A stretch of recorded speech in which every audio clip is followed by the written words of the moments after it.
दिसंबर की शुरुआत होते ही दिल्ली में सर्दी और प्रदूषण दोनों ने मिलकर हालात बिगाड़ दिए हैं।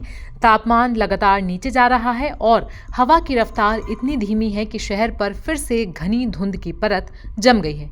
सोमवार की सुबह आरके पुरम का AQI 335 दर्ज हुआ, जो लगातार दूसरे दिन दिल्ली का सबसे प्रदूषित इलाका रहा। आनंद विहार 323 और बवाना 337 के AQI के साथ हवा खराब से बेहद खराब श्रेणी में रही। CPCB के अनुसार राजधानी का औसत AQI अभी वेरी पुअर स्तर पर बना हुआ है। मौसम विभाग का कहना है कि अगले 4-5 दिनों तक हवा की गति बेहद कम रहेगी, इसलिए प्रदूषण का स्तर और भी ज्यादा बढ़ सकता है। पराली का असर अब लगभग खत्म हो चुका है, लेकिन वाहनों का धुआं, निर्माण की धूल, कचरा जलाना और सर्दियों में बढ़ी ईंधन खपत अब मुख्य प्रदूषक बन चुके हैं। कई इलाकों में सुबह सुबह हवा इतनी धुंधली महसूस होती है कि दृश्यता और भी कम होती जाती है और लोगों के लिए बाहर निकलना भी मुश्किल हो जाता है।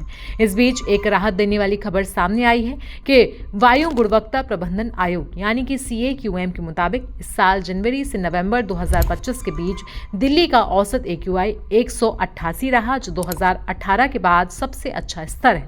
2020 के लॉकडाउन साल को छोड़कर 2024 में यही औसत 201, 2023 में 190, 2022 में 199 और 2019 में 203 था। खास बात यह है कि अभी तक इस साल AQI एक भी दिन 450 प्लस नहीं छू पाया है, जबकि पिछले साल ऐसे 11 दिन थे जहां पर AQI 450 से ऊपर पहुंच चुका था। इस बार गंभीर श्रेणी यानी कि 400 प्लस AQI के भी सिर्फ 3 दिन दर्ज हुए, जो पहले की तुलना में काफी ज्यादा कम है। वहीं सर्दी की बात की जाए तो सर्दियों में प्रदूषण बढ़ने के पीछे कई सारी वजह हैं, जैसे कि हवा का थम जाना, नमी बढ़ना, धूल धुआं नीचे फंस जाना और जगह जगह कचरा जलाया जाना। यही कारण है कि दिसंबर और जनवरी में प्रदूषण का स्तर जल्दी कम नहीं होता है।